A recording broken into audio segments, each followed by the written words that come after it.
Bonjour à tous et bonjour à toutes et bienvenue une autre fois sur votre chaîne autour de l'enseignement. Donc je dis bienvenue à toute personne désireuse d'apprendre la langue française, et à tous les enseignants qui veulent passer le concours professionnel de l'échelle 10 ou bien 11. La séance précédente plutôt, on a vu ensemble les deux notions pédagogie et didactique, mais avant de les entamer, bien sûr, j'ai essayé de vous expliquer de manière brève l'objectif de l'enseignement et de l'instruction, c'est d'obtenir bien sûr en fin de compte un bon citoyen. Et autrement, j'ai essayé de détailler ou bien de donner une petite différence entre le mot didactique et pédagogie. Cette fois-ci, nous allons nous limiter à revoir encore une fois la pédagogie, mais cette fois, ça sera plus ou moins plus détaillé. Donc, nous allons passer par le titre. Le premier titre, c'est la définition du mot pédagogie. Et le deuxième titre, c'est l'objectif de la pédagogie. Je reprends. Premier titre, c'est la définition du mot pédagogie. Deuxième titre, c'est l'objectif de la pédagogie. Alors, vous avez de quoi noter, s'il vous plaît. La définition du mot pédagogie et l'objectif de la pédagogie. Donc, je commence par le premier titre. J'efface le deuxième.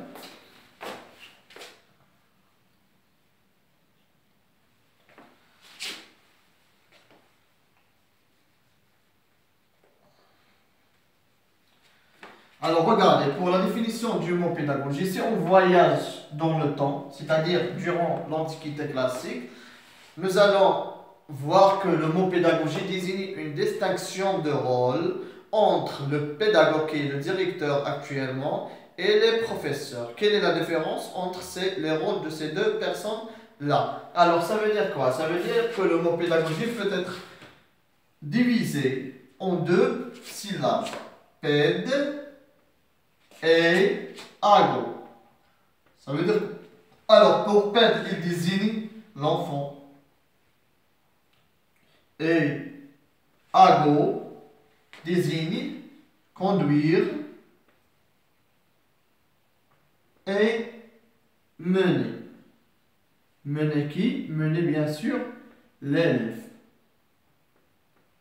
Voilà, donc pédagogie peut être divisée en deux syllabes. Ici, syllabes, ped et ago. Ped qui désigne l'enfant et ago, c'est conduire et mener l'élève. Ça veut dire quoi? Que le rôle de directeur ou bien de pédagogue ici, c'est conduire l'élève chez le professeur, c'est-à-dire l'accompagner à l'école, l'aider à préparer ses cours, lui porter ses affaires, bien sûr, et aussi l'aider à s'intégrer dans la classe et dans la société. Comme le prouve le proverbe célèbre de Varan, qu'est-ce qu'il dit? Varan le dit que le magistère, ça veut dire l'enseignant, instruit et le pédagogue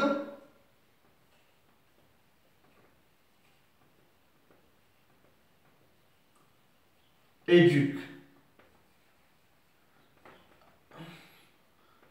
Chers directeurs et chères directrices, donc comme vous voyez, l'éducation est donnée à vous auparavant et non pas à l'enseignant. C'est l'enseignant qui donne des connaissances, qui instruit, qui intègre un certain nombre d'états, comme je viens de dire, physiques, moraux et intellectuels chez l'enfant. Mais pour vous, c'est l'éducation. Ça concerne la définition du mot pédagogie.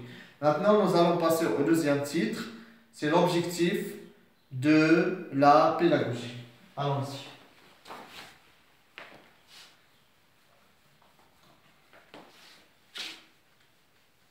Alors, vous avez de quoi noter, j'espère que vous l'avez noté.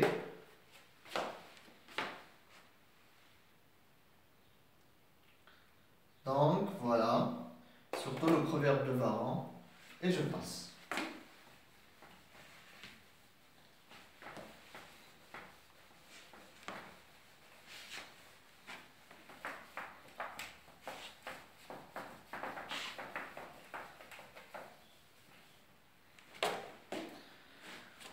Deuxième titre, c'est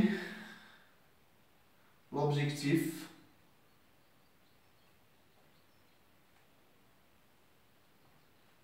de la pédagogie.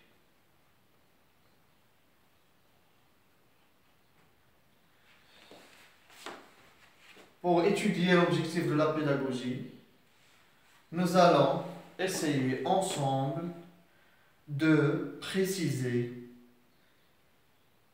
que voulons-nous former comme homme et quel genre d'homme nous voulons obtenir en fin de compte. Alors rappelez-vous de ce qu'on a déjà vu. Que voulons-nous obtenir en fin de compte et quel genre d'homme voulons-nous former. Donc pour répondre à la première question, nous avons déjà vu auparavant que l'instruction est là pour objectif de susciter chez l'enfant un certain nombre d'états physiques, d'états moraux et intellectuels que réclament de lui la société politique et le milieu social auquel elle est destinée, bien sûr, pour obtenir en fin de compte un bon citoyen. Maintenant, regardez, cette instruction-là doit favoriser chez l'enfant un certain nombre de points comme suit. Le premier point qu'il doit favoriser chez lui, c'est l'épanouissement.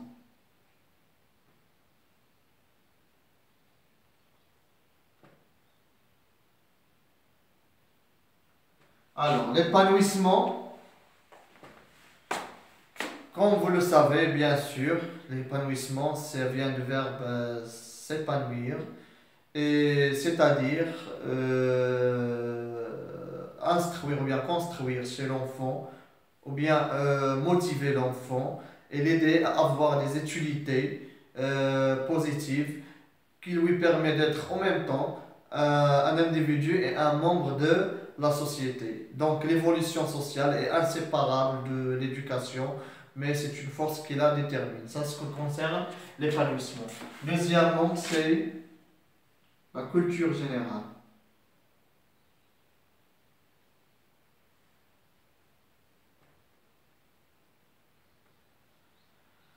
Pour la culture générale, bien sûr, c'est-à-dire savoir un peu de tout. C'est savoir un peu de tout. Autrement dit, c'est une connaissance sans spécialisation. Je peux connaître plusieurs choses sans être spécialisé dans une seule matière ou bien dans une seule profession. Je peux connaître un peu de la politique, un peu de sciences, un peu de littérature, ainsi de suite. C'est ce que j'appelle la culture générale. Troisièmement, ou bien troisième point, c'est l'autonomie. L'autonomie. Donc, pour l'autonomie, ça veut dire que la personne doit être autonome, qui n'a pas besoin d'une intervention d'une autre personne plutôt.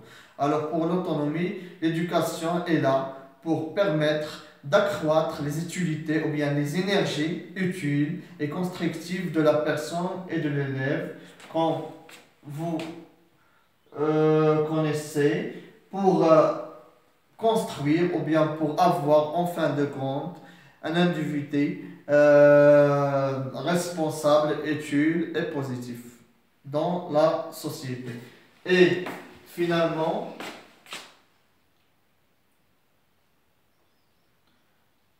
l'éducation permanente.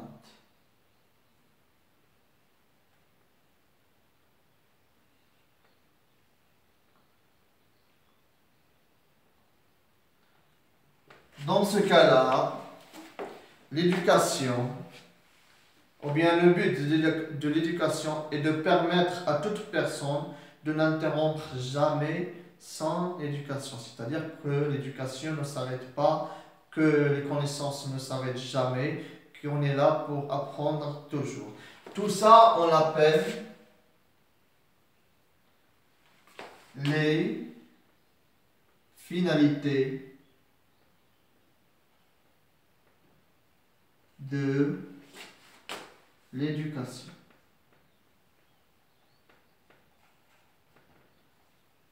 Alors, ce sont les finalités de l'éducation. Je reprends l'objectif de la pédagogie. D'abord, c'est les finalités de l'éducation qui sont en général l'épanouissement, la culture générale, l'autonomie et l'éducation permanente.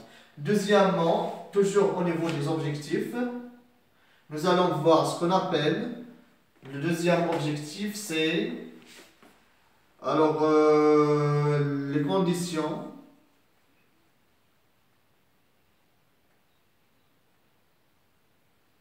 d'existence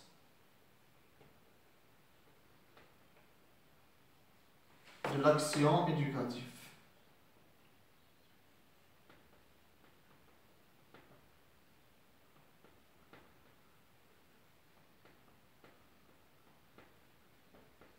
Donc, quelles sont les conditions d'existence de l'action éducative? D'abord, la première condition, c'est l'institution. Prends une autre couleur. C'est l'institution.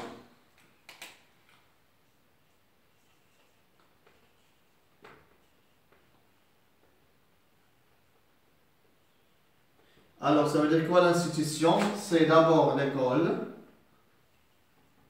la famille,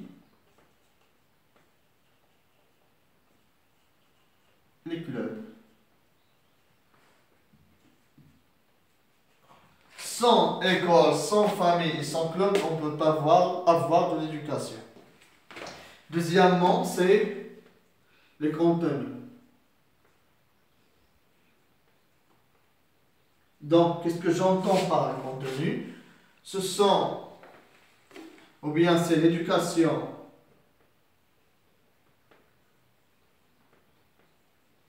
artistique et technique.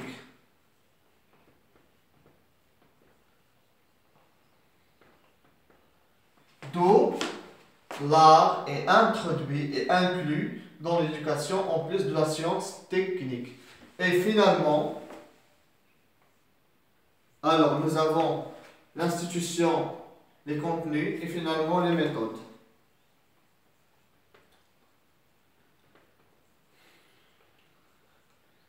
Ce qu'on entend, les méthodes, c'est l'éducation active,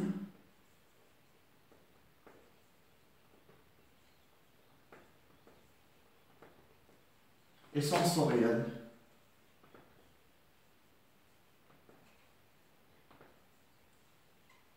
Qui concerne bien sûr la sensation. Voilà, donc j'espère que vous avez compris. Les deux objectifs principaux de l'éducation, c'est les finalités de l'éducation et les conditions d'existence de l'action éducative. Bon, pour les finalités de l'éducation, on a les points suivants à respecter: l'épanouissement, la culture générale, l'autonomie et l'éducation permanente.